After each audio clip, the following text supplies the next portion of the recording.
జగన్మోహన్ రెడ్డి గారు ముఖ్యమంత్రిగా ఉన్నటువంటి 5 ఏళ్ల కాలంలో విశాఖపట్నాన్ని పారిశ్రామికవేత్తలకు పెట్టుబడులకు స్వర్గధామంగా తయారు చేశాడు ఆయన అధికారంలో ఉన్నప్పుడు ఆదానీలు కానీ, అంబానీలు కానీ, భజంకర్లు కానీ, బంగర్లు కానీ, ఓబ్రాయ్ కానీ, జిందాల్ కానీ, టెస్లా కోఫౌండర్ కానీ, వాట్ నాట్ ప్రపంచ మేటి పారిశ్రామికవేత్తలందరూ కూడా విశాఖపట్నం వైపు నడిపించారు, విశాఖపట్నంలో నిలబెట్టారు. విశాఖపట్నంలో ఉన్నటువంటి ఘనతని ప్రపంచానికి తెలియజేస్తూ విశాఖపట్నం నగరాన్ని విశ్వవ్యాప్తం చేసినటువంటి ఘనత వైఎస్ జగన్మోహన్ రెడ్డి గారికే దక్కుతుంది. ఎందుకంటే భారతదేశ పారిశ్రామిక రంగంలో అంబానీ అన్న, ఆదానీ అన్న ఎంతోమంది యువ పారిశ్రామికవేత్తలకు, వ్యాపారవేత్తలకు ఆదర్శం. అటువంటి దిగ్గజ పారిశ్రామికవేత్తలే కొనియాడారు జగన్మోహన్ రెడ్డి గారి యొక్క విజన్ని.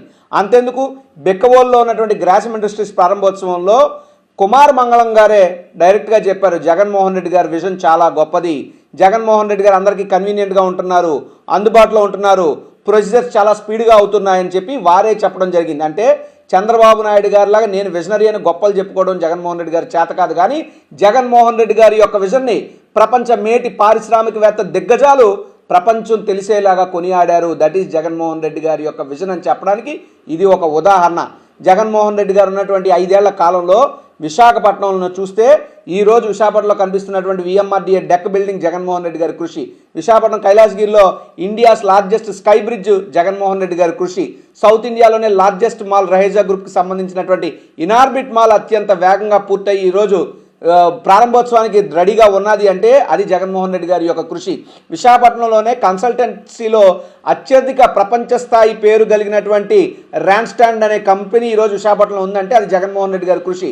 విశాఖపట్నంలో ఇన్ఫోసిస్ 1000 మందితో ప్రారంభమై 5000 మంది దిశగా అడుగులు వేస్తుందంటే అది జగన్మోహన్ రెడ్డి గారి కృషి. ఇలా చెప్పుకుంటూ పోతే జగన్మోహన్ రెడ్డి గారి హయాంలో అనేక కంపెనీలు విశాఖపట్నంలో వచ్చాయి, పెట్టుబడులు పెట్టాయి, ఉద్యోగ కల్పనలు జరిగాయి.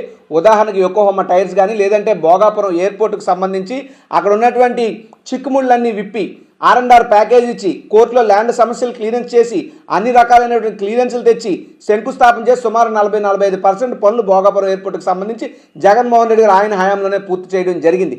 ఇలా చెప్పుకుంటూ పోతే విశాఖపట్నం నగరాన్ని అటు అనకాపల్లిని ఇటు భీముల్ని కూడా విశాఖపట్నంలో విలీనం చేస్తూ విశాఖపట్నం నగర వ్యాప్తిని 72 వార్డుల నుంచి 98 వార్డులకు పెంచడంలో కానీ, స్మార్ట్ సిటీ నిధులను విశాఖపట్నంలో తీసుకొచ్చి పెట్టుబడులు పెట్టడంలో కానీ, విశాఖపట్నం నగరంలో ఈరోజు మీరు వ్యాప్తంగా చూస్తే బస్ స్టాప్లు అభివృద్ధి చెందే అంటే జగన్మోహన్ రెడ్డి గారి కృషి, ఎక్కడికక్కడ జంక్షన్స్ అభివృద్ధి చెందే అంటే జగన్మోహన్ రెడ్డి గారి కృషి, Jagadamba clock tower centre Jaganmohan Reddy గారి కృషి, railway junction railway circle Jaganmohan Reddy గారి కృషి.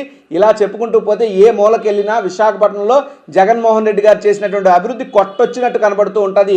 అందులో బీచ్ రోడ్లో ఉన్నటువంటి సిఆర్ఆర్ మ్యూజియం కానీ ఇలాగ అనేకం. కానీ చంద్రబాబు నాయుడు గారు ప్రతిసారి సిఐ సమిట్ల పేరు చెప్పి విశాఖపట్నం నగరాన్ని తన ప్రచారానికి వాడుకుంటున్నాడు తప్పితే విశాఖపట్నానికి చంద్రబాబు నాయుడు చేసింది శూన్యం.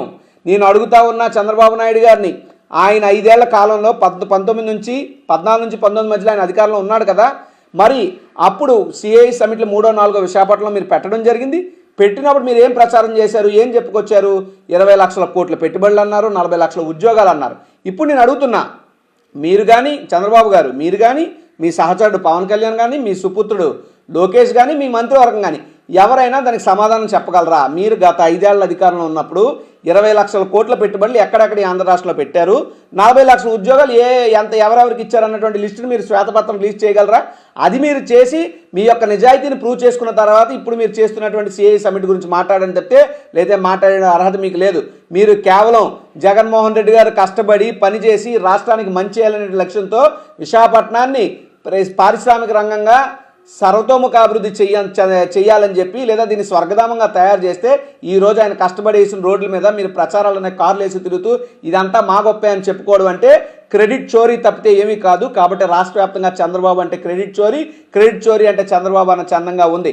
చంద్రబాబు నాయుడు గారికి తెలిసినటువంటి political formula publicity peak, reality weak. కానీ జగన్మోహన్ రెడ్డి గారికి తెలిసినటువంటి గవర్నెన్స్ ఫార్ములా కష్టపడు, పని చెయ్యి, అభివృద్ధి చెయ్యి, రాష్ట్రానికి మంచి చెయ్యి అనేటువంటి లక్ష్యంతో జగన్మోహన్ రెడ్డి గారు ఉన్నారు.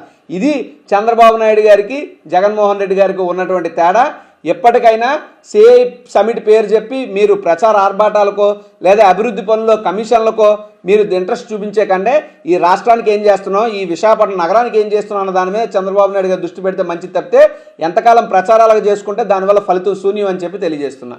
అలాగే విశాఖపట్నంలో చూస్తే రుషికొండ బ్లూ ఫ్లాగ్ బీచ్ కానీ అది జగన్మోహన్ రెడ్డి గారి హయాంలోనే ఆ యొక్క స్టేటస్ రుషికొండకు రావడం జరిగింది. అదేవిధంగా సీతకొండ వ్యూ పాయింట్ కానీ లేదా విశాఖపట్నంలో ఉన్నటువంటి ఎన్ఐడి ఫ్లైఓవర్ కానీ ఇలా చెప్పుకుంటూ పోతే జగన్మోహన్ రెడ్డి గారి హయాంలో అనేక అభివృద్ధి కార్యక్రమాలు జరిగినాయి.